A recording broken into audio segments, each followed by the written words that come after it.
So please join me in welcoming Duke Pesta.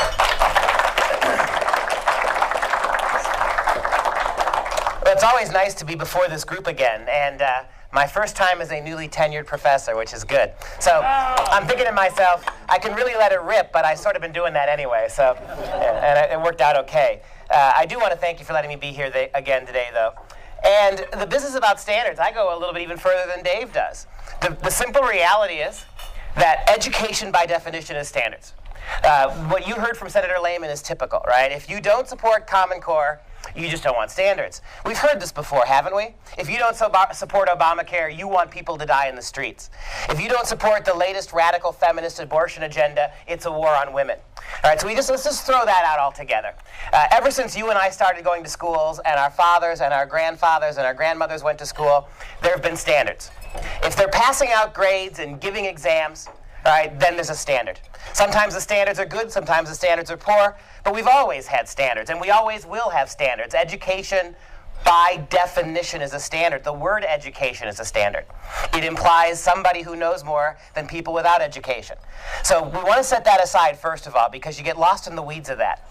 Second thing is, and this is the thing that really shocks people, there is no evidence, no mathematical evidence whatsoever that national standards have the slightest impact on how your kids perform in the classroom.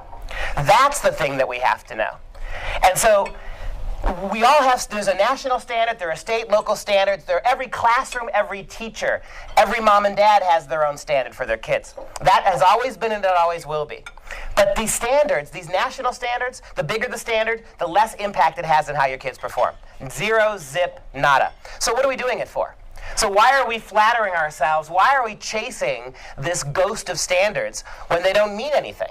Well, one of the reasons why we're chasing it, you're going to see today, is because a lot of people make a lot of money by creating an arbitrary standard and forcing your kids to fall short of it so they can continuously produce more curriculum, more textbooks, more exams, different kinds of schools, charter schools, magnet schools, all right, voucher schools. All these things, K-12 now, online public schools. The simple fact is that standards is an absolute game. And if you take the standards argument away from the Common Core people, they've got nothing left. Their entire argument, which is why this is such an important topic to talk about, the entire argument for Common Core is based exclusively on the argument that these are standards, that they are rigorous, they're going to make our kids know more, they're going to make our kids learn more. It's just not true. And we'll see by the end of the talk today all the evidence for that. But there have been 50 different professional studies done in the last 40 years on education standards, both at the state and national level. Again, not any of those standards. Some of them have been from conservative think tanks. Most of them have been from left-leaning or very liberal education organizations. There is no evidence whatsoever that standards like Common Core will impact your kids' classroom performance at all. So that begs an important question. Why in the world are we doing this? And why are we tying our failed schools? In fact, go one step further. Our kids really started to underperform nationally and globally when we first started tinkering with federal standards. You go back to the creation of the Department of Education in the late 1970s. What does a big money-sucking entity like the Department of Ed have to do? It has to justify all the money you keep dumping into it. In fact, it needs crisis because it needs more money every year. It's not a coincidence that it was in the late 70s that we started to pay serious attention to standards-based models. We never really had them before this, not on a national level. We had some state models before the late 70s, but we really didn't have national models. That came with the Department of Education. And you can see, right, that the Department of Education, if you want to look at it in its most basic sense, the Department of Education does not get more money if your kids are doing well. The better your kids are doing, the smoother your schools are running, the more effective teaching at the state and local level is, the less need there is for the Department of Education. So I'd like to start today by showing you a few things. Some things that are new in the talk that most of you I don't think have seen. Certainly we haven't talked about at the Machine Shed before. One of the most compelling things that is happening recently is that major organizations on the left are beginning to second guess Common Core and are demanding a pullout. This matters for us because if you're not on the left, if you're a conservative person, if you're a Republican, they're always going to dismiss your objections. Anybody who disagrees with Common Core is a right-winger. Those of you, Dave mentioned the hearings in Madison and Eau Claire and Fond du Lac. If you attended any of those hearings, it was absolutely frustrating. The only meaningful objection to Common Core that people made was always just right-wing nonsense. It's just a small group of radicals. I want to take a few minutes and show you in the last year, since January of this year, in the last 5 months, 6 months now, who's pulling out of Common Core. And it's important because the reasons they're pulling out have to do with the standards now that they've seen them. So if we go to January of this year, January 27th of this year, how about the New York State Teachers Unions? Is it possible to take those words, New York State Teachers Union, and arrange them in any different format to get conservative? Can you linguistically help me out here? Can you jingle those words around anyway? And yet in January of this year, the New York State Teachers Union, the Board of New York State Teachers Union, Saturday, 27 January 2014, unanimously voted to withdraw support from the Common Core state standards as they were being implemented. And they also, New York people, declared no confidence in the superintendent of schools who brought Common Core to that state. This is the Tony Evers of New York, who single-handedly brought Common Core in without consulting with legislature or the governors, without consulting with schools or teachers or moms and dads. The New York State Teachers Union want Commissioner King fired for this. The New York State United Teachers, a union that represents more than 600,000 education professionals in New York, is also asking the Board of Regents to remove State Education Commissioner John King Jr., and although the New York Teachers Union previously backed the standards, the union says it will not anymore support the educational benchmarks as implemented or interpreted, and that's a big deal. Not the way they're being put in, and not the way they've been interpreted. That's the New York State Teachers Union. And what has happened in New York since this happened? Well, now that the New York State Teachers Union has come out and basically said, we oppose this, our teachers are free to oppose it now. So now the fight is being fought in the classroom level. Wisconsin, we are not going after Tony Evers for his decision to do this single-handedly, and the teachers union in Wisconsin is holding fast to Common Core. These are some areas we have to work on. If we can pry the teachers union loose, and look, as liberal and progressive and self-involved as the Wisconsin teachers union is, it's not more progressive than the one in New York. What has enabled New York to see something that our Wisconsin union won't see yet? It's the simple fact that they had it 2 years longer than Wisconsin. Wisconsin has suffered through 2 years already of Common Core testing. The prototypes for the tests your kids are going to start taking in the spring have been taken twice in New York. Do you know that Pearson, who's orchestrating the tests, will not even let teachers see them? Teachers didn't write the tests. Teachers do not get to grade the tests. And teachers don't even get to see the tests. For 2 years in New York, as kids plummeted from the 79th and 80th percentile on the 2 Common Core tests all the way down to the middle 30s, those tests are not released to the teachers. So if you're a teacher and your tenure depends on, or your promotion depends on, you're a principal whose position depends on your school getting to a certain percentage of your kids getting to the standard, and your teachers didn't write the tests, can't even see the tests, how in the world are you going to correct what's wrong on those tests if your teachers aren't even allowed to see them? This is what the teachers union in New York is balking at, right? All right. How about the NEA? If that was January of 2014, this is February of 2014. This is the largest teachers union in the country. And I would argue, now that the UAW has been spanked down a little bit, this is the most progressive and powerful union in the country. The NEA, the National Education Association, they spend more money on lobbying and activism than any other union. And in February of this year, the teachers union, the nation's largest teachers union, is pulling back on its once enthusiastic support for the Common Core standards, labeling their rollout completely botched. National Education Association President Dennis Van Rokel said, quote, "The standards will not succeed without a major course correction, including rewriting the standards and the tests with teacher input." This is staggering. All right, when you think about this. New York, I get it. You could make the argument that New York is just this regional place, but this is the NEA. We ask ourselves, what in the world is the Wisconsin Teachers Union supporting this for? What the president of the NEA says is exactly right. The standards won't work unless you rewrite them significantly with teacher input and the tests. What he's telling you is exactly right. The ways your kids are being tested and measured have nothing to do with classroom teachers and what goes on in the immediate classrooms. Do you understand why the unions are getting nervous? Not your Wisconsin union, no, they're diehard. But you understand why unions in very liberal unions and unions in very liberal places are getting nervous.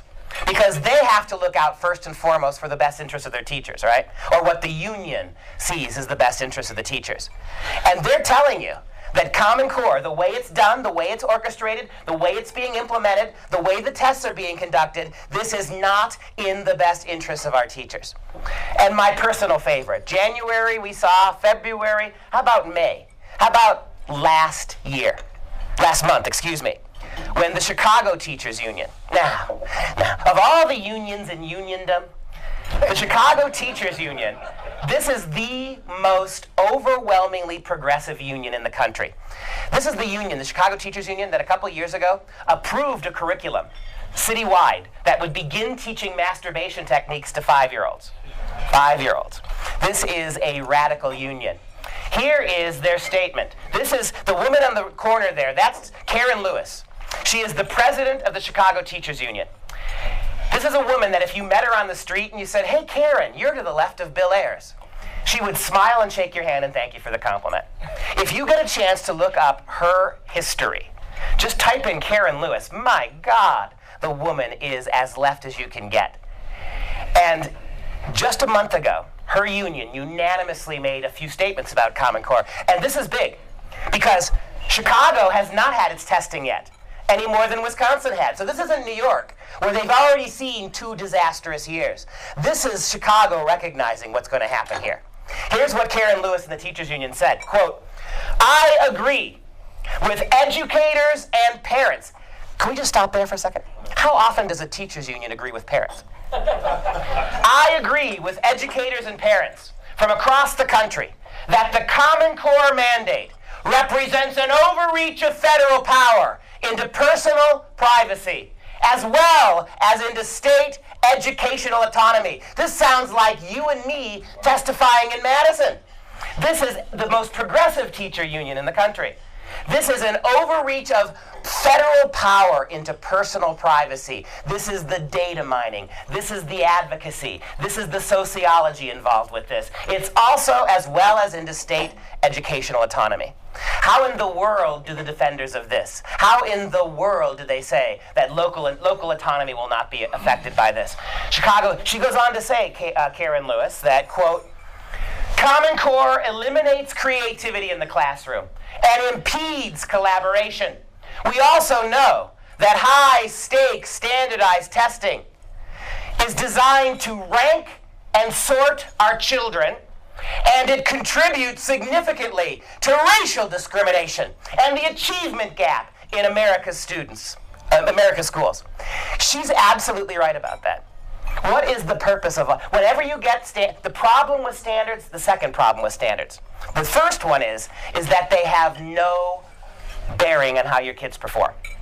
Second big problem is the only way to measure standards, and the bigger the standard, the more comprehensive the test. If you've ever been you've all been students. Have we have any teachers here? We've got some teachers here.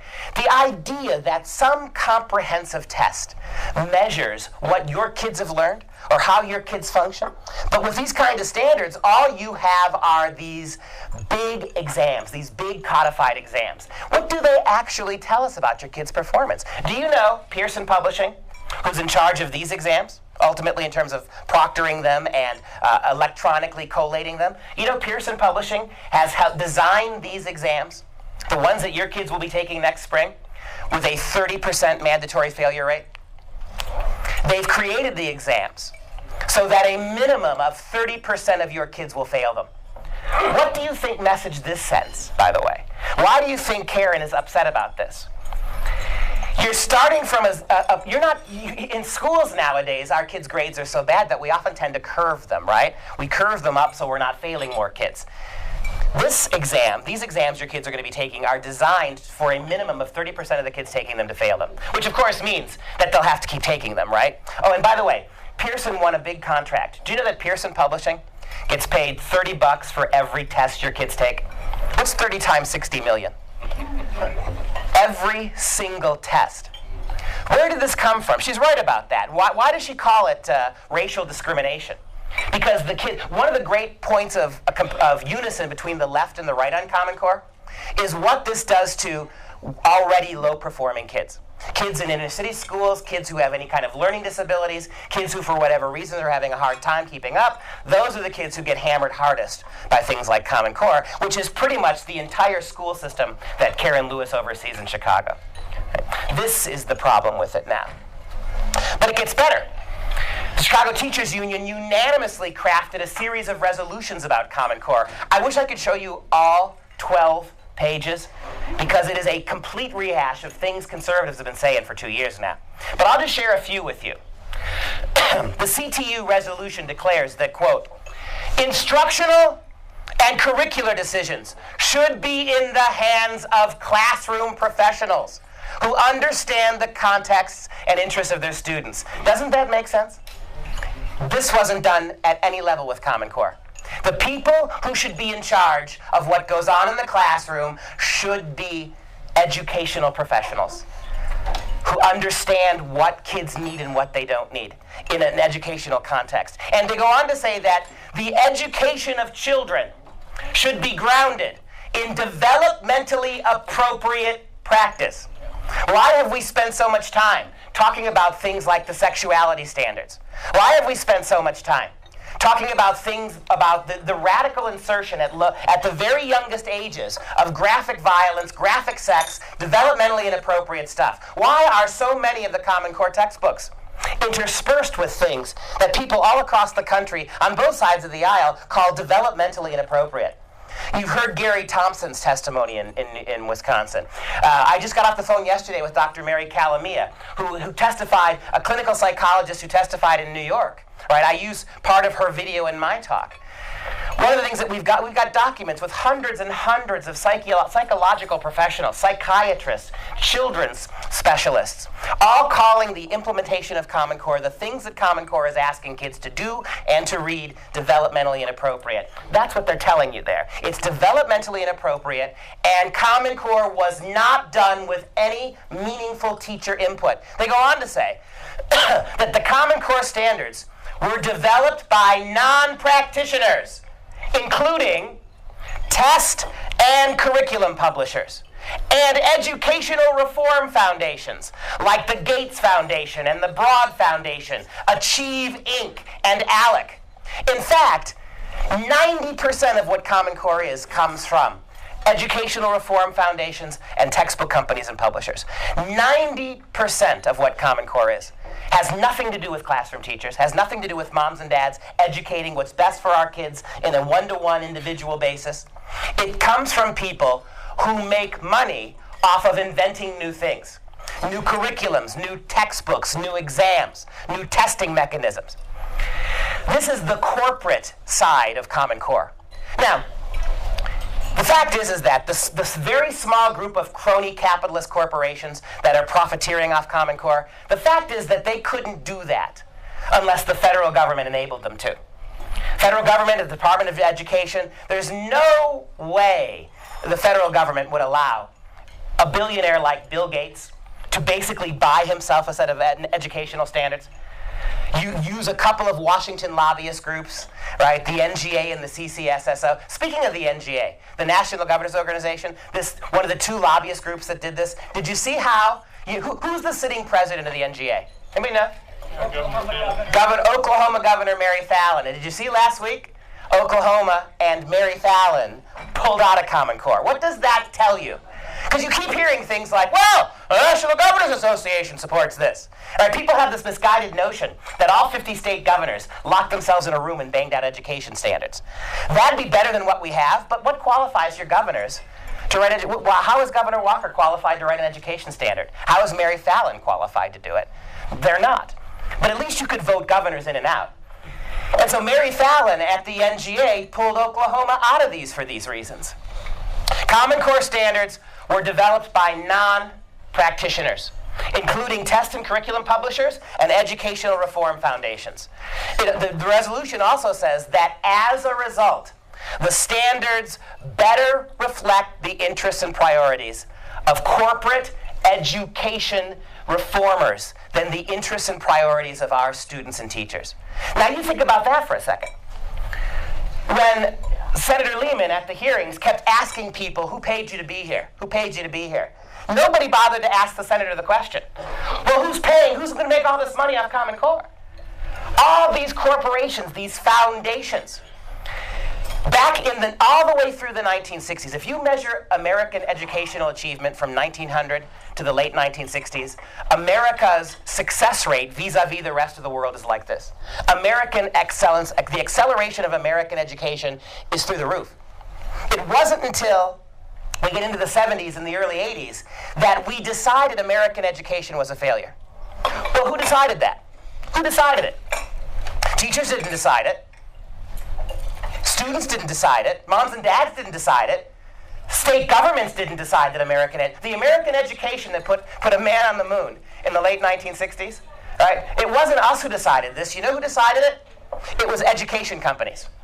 A group of education reform companies and textbook publishers. They created a test. They made up the test themselves. And they got that test put into the schools. And that test, not surprisingly, proved exactly what the education people wanted it to prove, that our schools were a failure. And ever since that happened in the early 1980s, what have you had? One failure after another, one set of textbook comes, one set of textbook goes. Think about math. We've been teaching math the same way for about 2,500 years. And that has given us what? Newton and Einstein, right? And Galileo. If math is basic, right, the way we've been teaching it, you buy one textbook and you have that textbook for 100 years. I mean, what, you update the examples every now and then? Instead of covered wagon wheels, it's what? It's iPhones. But other than that, the pedagogy is the same, right? Do you know how many different math pedagogies have we had since the late 1970s? And our kids have gone down, down, down the whole way. Well, who keeps providing all this information? Right? This is what the Chicago Teachers Union says. I'd like to show you a very short video clip. This is from Joshua Katz. He and I have very little in common. He is a Florida math teacher and a self-described progressive. But and I want you to hear it from him, he gives a very concise overview of when we decided that American schools were failing and why. So take a quick listen to Joshua here. Our toxic culture of education begins with a classic supervillain archetype. I focus on Syndrome from The Incredibles. The supervillain's plan is to unleash a doom onto the world that only the supervillain can stop, thus gaining all the desired power. Now this is exactly what happened in education in the 1980s and before, and then culminated in No Child Left Behind. Private education companies realized they could use public education, a multi-billion-dollar industry, to create a nearly endless stream of taxpayer money. They channeled millions of dollars into lobbying efforts and focused on two words, rigor and accountability, and put everything into place. State statutes were passed, district rules were enforced, and then finally No Child Left Behind became the national standard. Don't get me wrong about politics. These efforts were underway long before they were passed, so both parties get to take full credit for their disastrous results, especially with Race to the Top. We somehow took the education system that produced the individuals who put a man on the moon with technology less powerful than the phone in my pocket and characterized that education system as a failure, using the word accountability. We only have one way to address accountability: standardized testing. So we implemented standardized testing, and then a 1983 publication called A Nation at Risk showed standardized tests proved schools were failing, teachers were failing, students were failing, and when everything is failing, guess what we need? New textbooks, new workbooks, new resources, new training, accountability systems, new schools, private schools, charter schools, and who is it that creates all of these things that all of a sudden we need? Our supervillain, private education companies. The only way to feed a business model in this toxic culture of education is to perpetuate a picture of failure. I would love to meet any education company that has a business model that is built upon long-term student success. There simply is no money in long-term student success.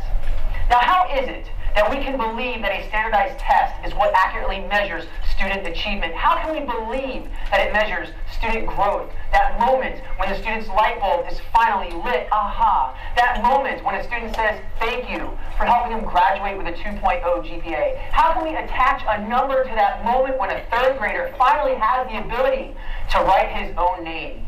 Who, by the way, has been labeled a failure for himself, his teacher, and his school.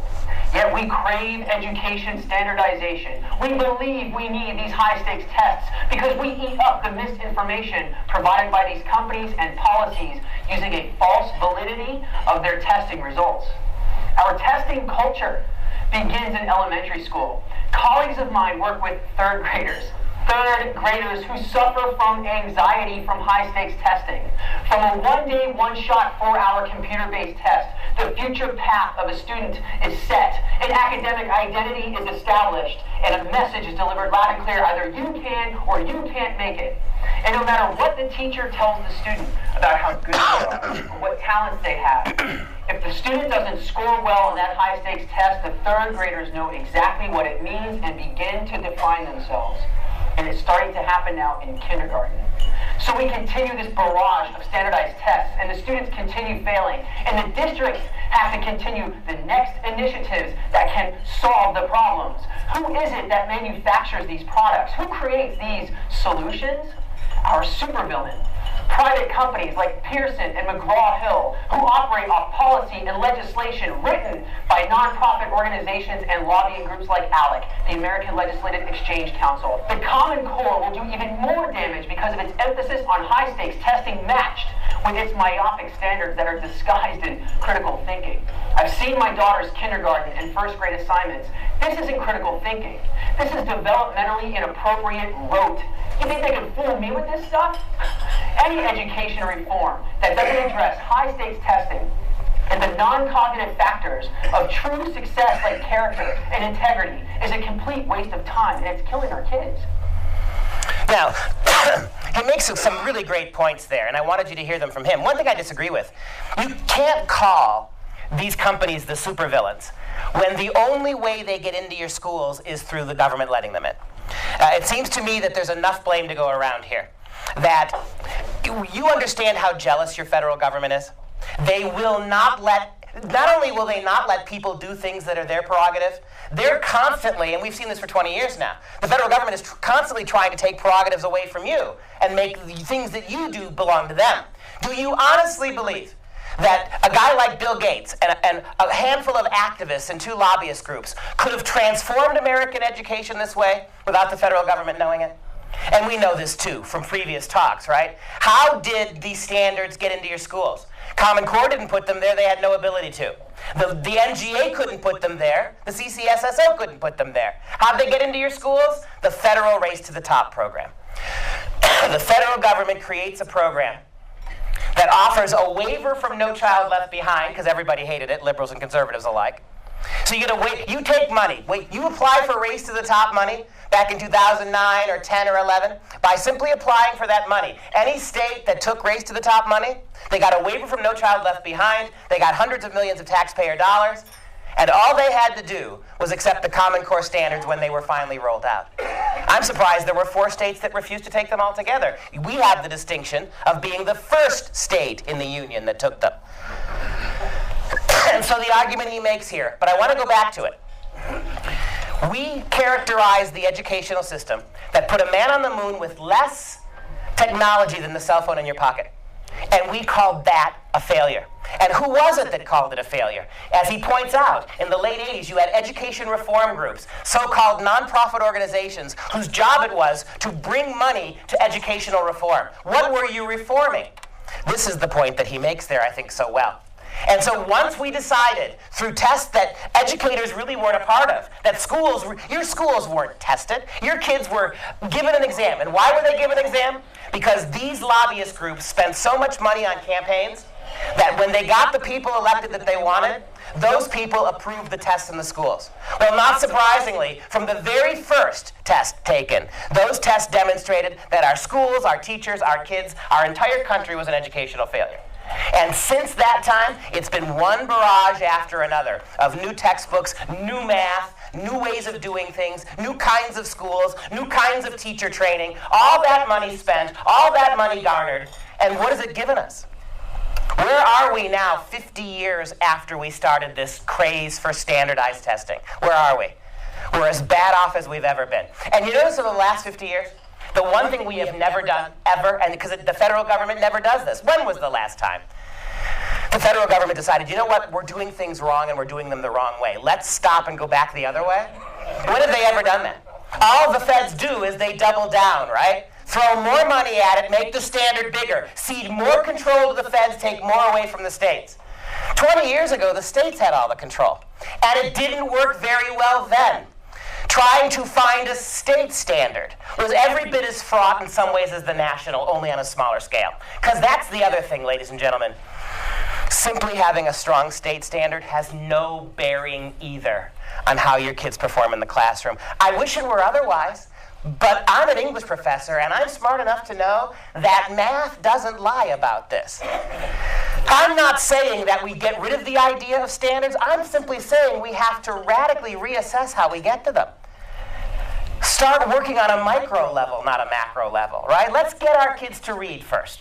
And let's get them to like reading, and let's get them to start reading more complicated things. Let's get our kids performing adequately at math at the lowest grades and working them up higher. But nobody's even thinking in that sense now.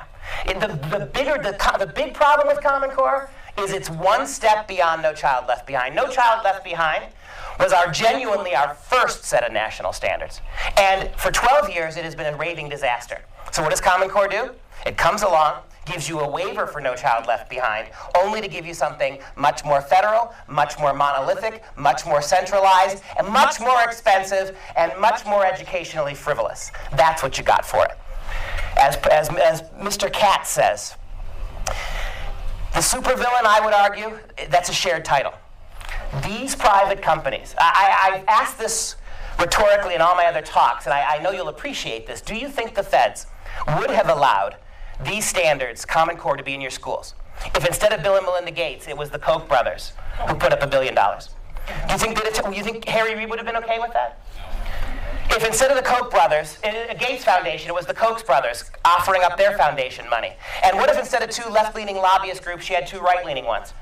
And what if instead of a very liberal president, she had a very conservative president who basically took taxpayer money and bribed 46 states to take a set of curriculum standards that they hadn't even seen? Do you think the federal government would have allowed that? But they allowed it this way. And why did they allow it this way? Because of a 1965 federal statute that prohibits the federal government from writing any kind of educational national standards. The feds can't do it. The federal government is prohibited by law from constructing a national curriculum or national standards. So they did the next best thing. They let a small group of people with deep ties to them. Do you know the chief architect of the Common Core standards? David Coleman. He was a roommate of Arne Duncan's in college. That's how he got the gig. He was Arne Duncan, Secretary of Education's roommate in college. The people who put this together have deep ties to the agenda and the attitude and the worldview of the people at the top of the federal government. They were allowed to construct this and craft it and pay for it behind closed doors. And then it was the federal government through Race to the Top who put it in your schools. That's what you got to look forward to. And moving forward here, a couple little things as we're winding down. I want to take you back to 2009. Here's the guy who paid for it, 2009. We've had the most frustrating thing about the hearings that we had in the state was listening to teachers and listening to principals and superintendents tell you how we're going to have state and local control. We can take Common Core and we can go beyond it if we have to. Well, listen to the guy who paid for it back in 2009. When the tests are aligned to the standards, the curriculum will line up as well. When the tests are aligned to the standards, that happens this spring for us, next spring. When the tests are aligned to the standards, your teachers will have no ability to teach anything else.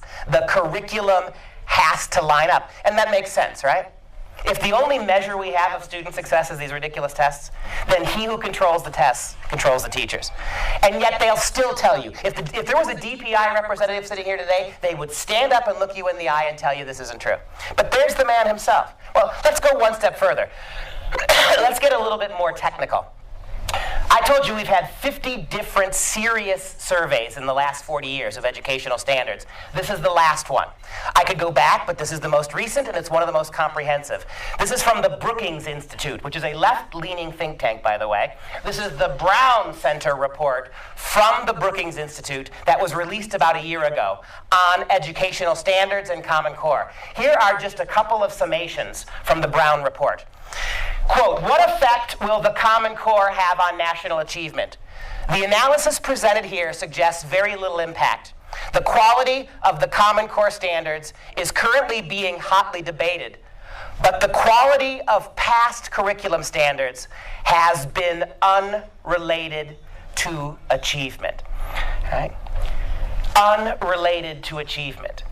This is the biggest, most comprehensive, most expensive government involvement in standards. Every single previous permutation finds that the quality of past standards has been unrelated to student achievement.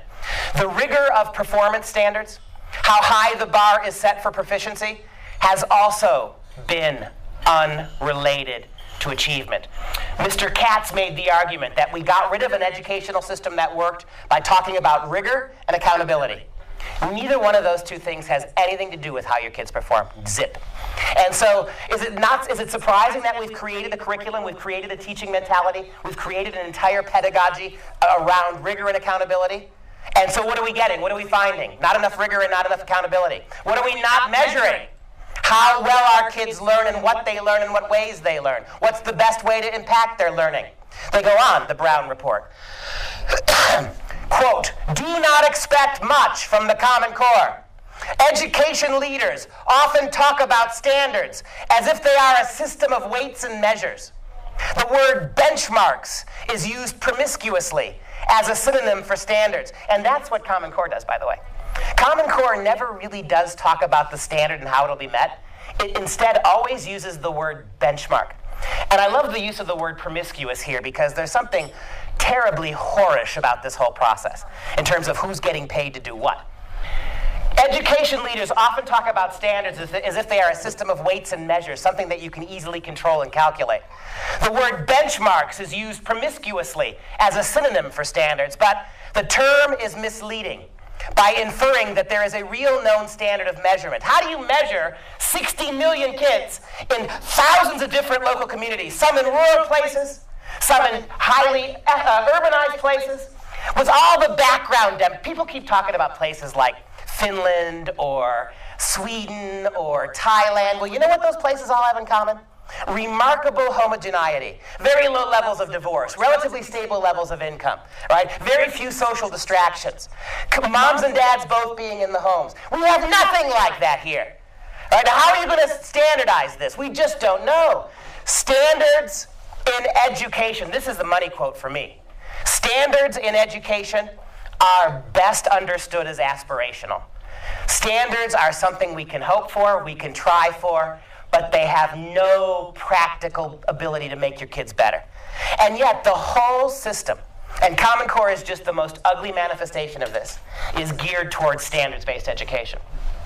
Standards in education are best understood as aspirational, and like a strict diet or a prudent plan to save money for the future, they represent good intentions that are not often realized.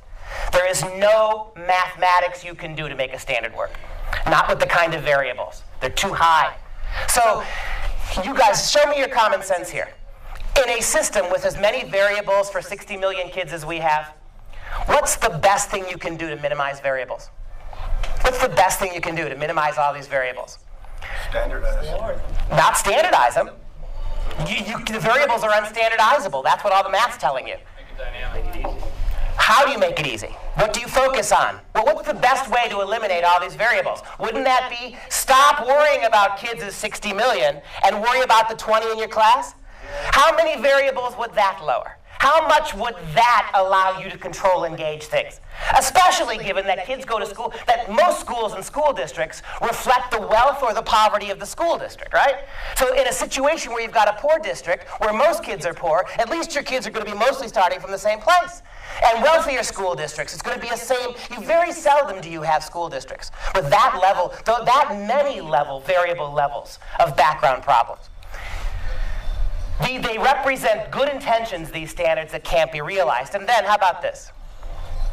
A final word from the report, and you can find the report online free of charge. I'd ask, if you want to see the math of it, go check it out. It's a pretty comprehensive study. But the final word, a final word on what to expect in the next few years as the development of the tests tied to Common Core unfolds. And that's what's so shameful about this. That Common Core, when you boil it down, is nothing than a series of tests.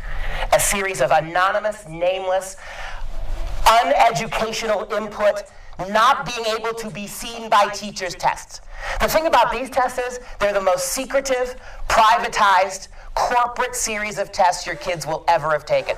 Do you know, as we learned in New York, that the New York kids who just got done taking their second year of tests, do you know that there are commercials, advertisements, and product placements on your kids' tests? Those New York's kids who had to take tests, there were also companies like Lego and Mug Root Beer and Nike and the International Soccer Federation all had placement product ads and trademark logos all throughout the test. Pearson's making money off those too. Right. A final word on what to expect in the next few years as the tests for Common Core come through. Because you understand that Common Core is nothing till they're tested. And what does that tell you?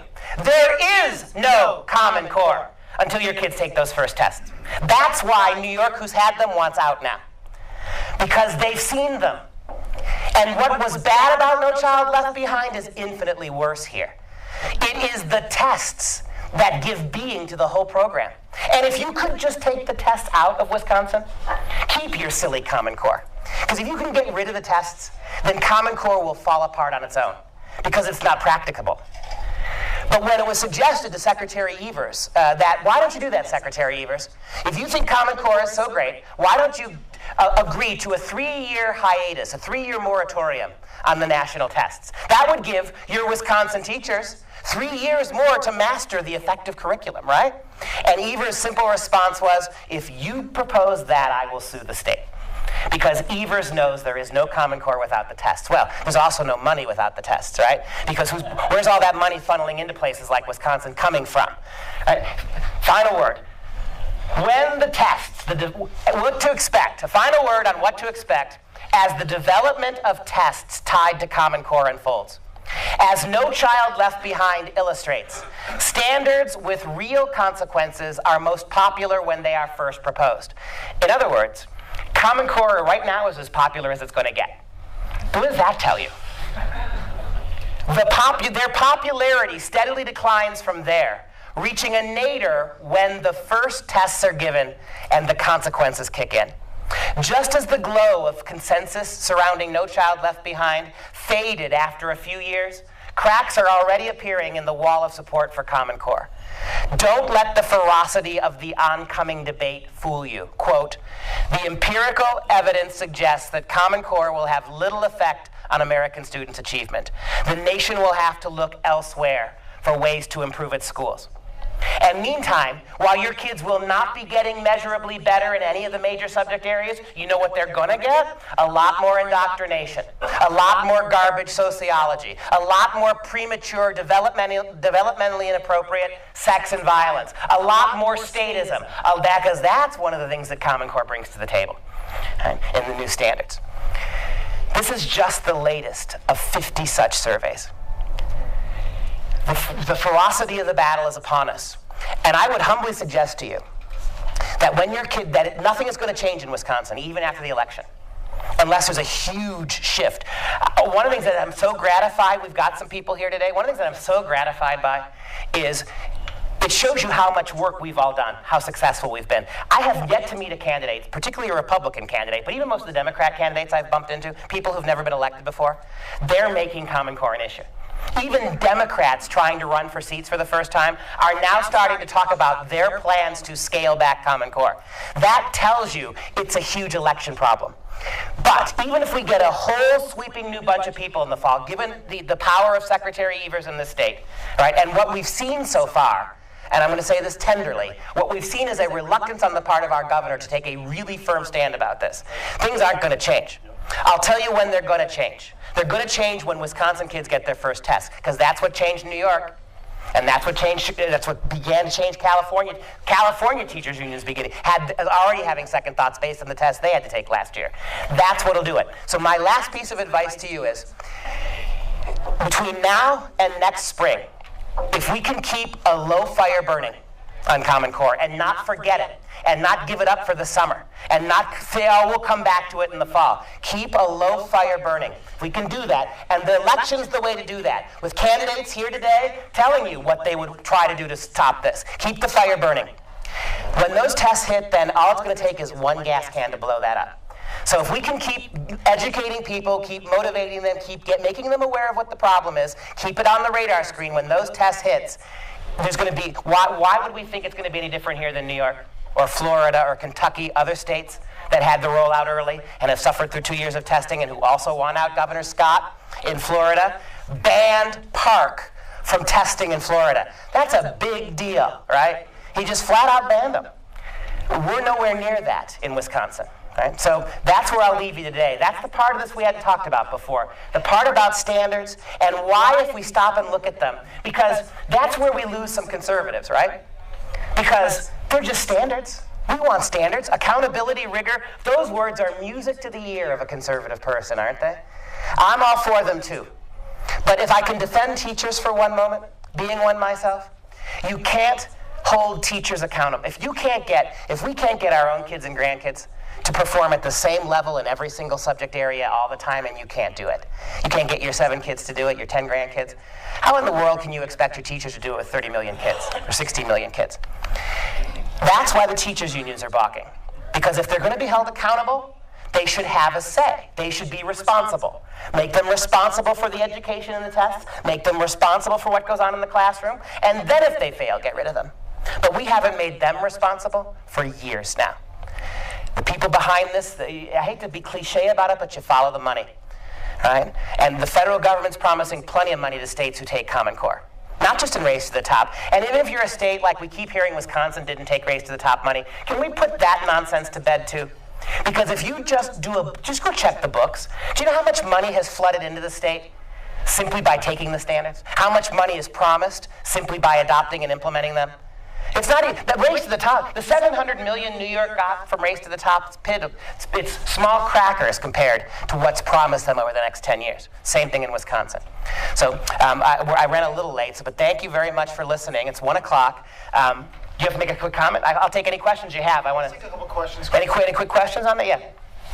When you cast note on the strength of state standards, were you declaring that Massachusetts and Indiana standards were poor?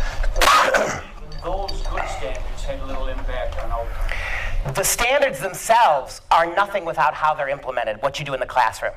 One of the things that has made Massachusetts standards are undoubtedly the best because they're the most realistic. They're realistic standards. But what makes Massachusetts standards work is the way they go about implementing them. Who put Massachusetts standards together? It wasn't educational companies. It wasn't corporations. It wasn't groups like Broad and Achieve. It was professors. University professors working in close context with middle and high school and elementary school teachers. The professors said, it's what Dr. Stotsky said when she came here. Dr. Sandy is one of the ones who put together the Massachusetts standards. And I remember when Dr. Stotsky gave her testimony. And at the end of it, the whole committee on that was, you pan away from the shot when Dr. Stotsky gets done, and almost the whole committee's got their head in their hands. It's this classic, oh God, what are we going to do now moment. And somebody asked her, well, what are we supposed to do now? Well, we spent all this money and time, and she said, do what we did in Massachusetts. You got great universities in Wisconsin. I don't care how, look, you're talking, preaching to the choir here. I know how, let's just say, entitled and progressive and snotty sometimes our professors can be. But they don't want to teach remedial math and English. I don't care what their politics are. No math professor wants to teach 9th grade algebra in college. And Sotsky said, why don't you do what we did in Massachusetts?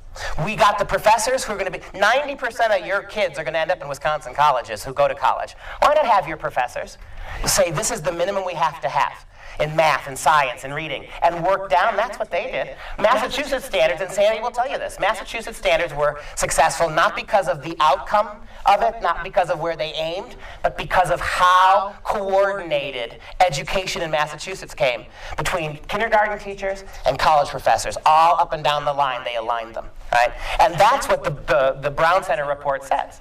That standards are all well and good, and you can have them as, notice the positive there. They're an aspiration. Standards are an aspiration, something we should aspire to. But you're never going to get there with these big standardized tests. The big takeaway from the Brown report is these tests tell you nothing. The federalization of education at that level is meaningless. It has nothing to do with the variables of those kids in your classrooms. That's how you go for it, right? Yes. Well, when you say meaningless, just to pick up on that, I mean, my reaction to that is, from a positive standpoint of the child benefiting, yes, they're meaningless, but from the standpoint of a government that has specific goals in mind, it has tremendous value to them. Sure. If the purpose of government is to use education as a form of control, hello, right? If that's what's going on, then this is a huge boon to them, right? You reward the people who are on your side, you punish the ones who aren't. And I have said from the beginning of this, it's the thing that makes my opponents the most angry, but I think it's true. Or all of us who oppose Common Core, this is the thing that makes them the most angry. Common Core is secondarily about education. It's primarily about all sorts of sociological things. I have said before that, for the last 50 years, if anybody's paying attention, the last 50 years in this country, education, ABCs and 1, 2, 3s. That's what we've done. But in teaching our kids those, we've also been moving them left politically. There's just no doubt about it. The curriculum, the pedagogy, the textbooks, we've been teaching them to read and to write and to add and subtract, all the while moving them leftward. It is my firm contention, and I've been in 32 states now, talked to people all over the country, and everybody I talk to seems to get this, that now for the first time, what Common Core really is different in this sense, that the ABCs and the 1, 2, 3s now are subordinated to all that social engineering. That's why the pedagogy is so meandering and so counterintuitive. That's why, if they really were concerned about teaching our kids math, teach them the standard way of doing it, then do your circles and cubes and all that other stuff for kids who might need to learn a different way. But they've prohibited the teaching of math the way it's been done for thousands of years, only to impose a brand new way of doing it that not only can the kids not seem to grasp it, but we who've learned math the other way, we can't even help our kids. The purpose of that is the sociology. I think they don't care about the pedagogy anymore. I think they've reached the point where if they're making tests, and you understand that no way Pearson would be allowed to mandatorily fail 30% of your kids if the federal government didn't allow it. I mean, what kind of psychological business are you doing to kids? You're giving them tests, the only way to measure their performance on these standards. You're giving them tests that minimum 30% have to fail, which means probably, as we saw in New York, the failure rate's going to be closer to 60%. When you're doing that to kids, there is no upside to that. You're not learning anything about those kids. But aren't you also destroying them? That's right. That's what I mean, right?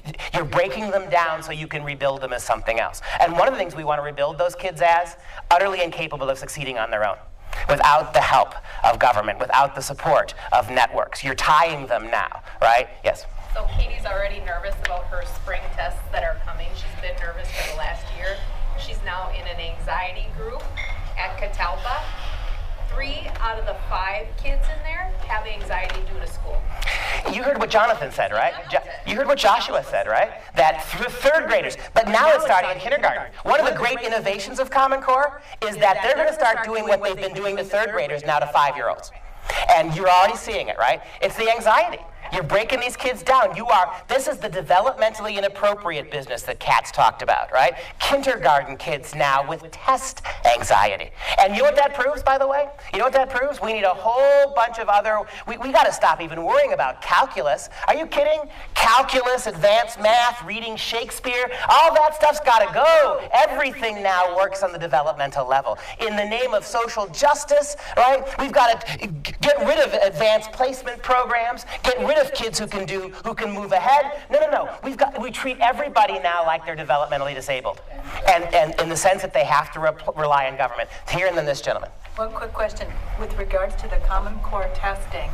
Oftentimes, any attempt to have autonomy, where the curriculum wouldn't be from the state, there's always an effort made to show that they're a failure. So if it's the choice, the charter schools, all one in the same bucket in our parochial schools, is it your understanding that any school then that gets state or federal dollars will be obligated to take the Common Core exams, or will our schools be able to get out of this? How is this going to work? The parochial schools are a nightmare. The fact that you got schools who volunteer to take this that are private schools, I mean, that's kind of staggering when you think about it, because whether they like it or not, they're pulling themselves, they're walking into a web but with the federal government. You ask a question, I'll just say this, you ask a question about are parochial and private schools going to be obligated to do this? Well, I would simply refer you to Senate Bill 219, I believe it was.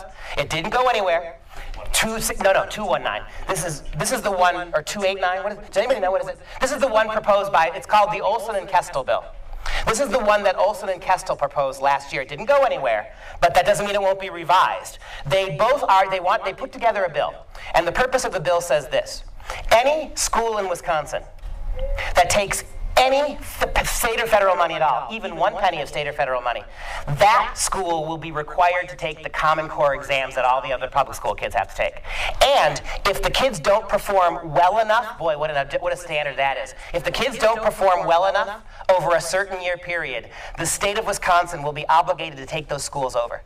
So think about this. If you're a Catholic school that the only thing you take is lunch money. You take some national, federal, or state lunch money for a program. That means if Olson and Kestel got their bill passed, your kids, even if you weren't teaching Common Core in that Catholic school, would have to take the state Catholic Common Core tests. And inevitably, if your kids aren't being taught Common Core pedagogy, but are taking Common Core tests, they won't do as well. At which point the state of Wisconsin can walk into that Catholic school and take it over. Two Republicans proposed that bill. Republicans, yes they were. If you can call them that. One last comment, and then we'll go to Dave. Yeah. I have an observation here, and then a question to go with this. I'm going to go back 24 years here when Bush Sr. Put the first education initiative that I became aware of. It was called America 2000. And there were 6 standards that we looked for in that program. One was accountability with schools and schools with parental choice. And it stated that every child must start school ready to learn. Number 2 was the U.S. must increase high school graduation rates to no less than 90%. Number 3, making school diplomas mean something. 4, by the year 2000, U.S. students must be first in the world in math and science achievement. Number 5, every American adult must be skilled, literate, and worker and a citizen. And number 6, every school must offer the kind of disciplined environment that makes it possible for our children to learn. Within 24 years, how on earth did we come up with a program like that? And we're all sitting here as responsible adults concerned about our children. What have we done? What have we done to allow our system to decay to this point? Lazy and selfish parents who don't pay attention to what their kids are bringing home, and they don't want to bother with it. I will agree with you on that, that we would not be in this mess today. It's been 100 years since we as a people decided that it was the primary goal of the federal government to educate our kids. In the 19th century, the 18th century, up until about 1911, the idea that the federal government taught your kids, it would have been would have blown their minds. Founding fathers would, unbelievable. But it's been about 100 years now that we've decided that the feds are responsible for it. And we shouldn't be surprised that we're going downhill now.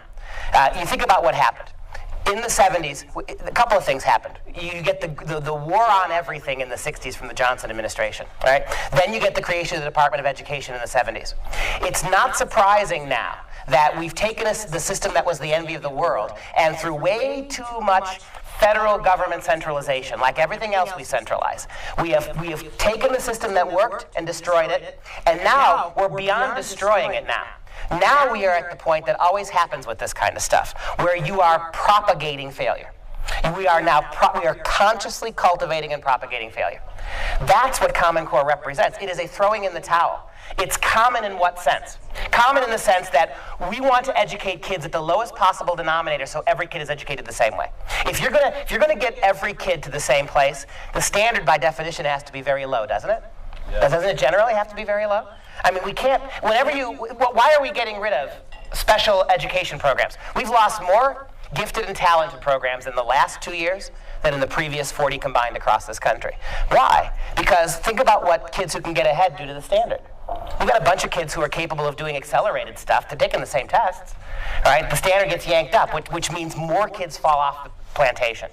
What we have to do, and this is where the social justice aspect of the curriculum comes in. It's not fair that, what percent of kids can do math at a high level?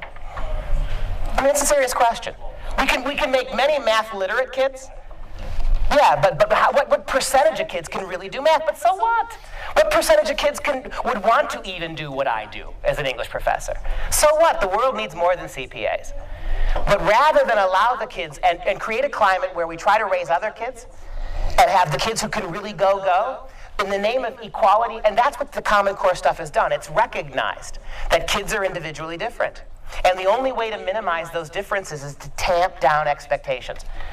And why do groups like the Chambers of Commerce support Common Core? The same Chambers of Commerce at the national level, by the way. And one of the reasons I'm convinced, one of the reasons why Governor Walker is quiet about Common Core, relatively speaking, is because his chamber is in his ear telling him how great this is going to be for kids. Why would the governor understand what Common Core does? I think he's hearing a lot of that stuff. But remember, it's the same Chambers of Commerce that support open borders and amnesty, too. And why do they support it? Because they want cheap, unskilled labor. Don't give me that it's all this absolute concern for people of different cultures or for the suffering or the poor. It's about workers. It's about we've got enough CEOs, we've got enough executives. What we need are what? Drone-type workers. And I've talked too long. I honestly believe that that's the kind of thing that Common Core produces. Subservient, drone-like, trusting in government individuals who don't seek to rise very high above where the state has placed them. That's what Common Core is to me. I'm sorry, Dave.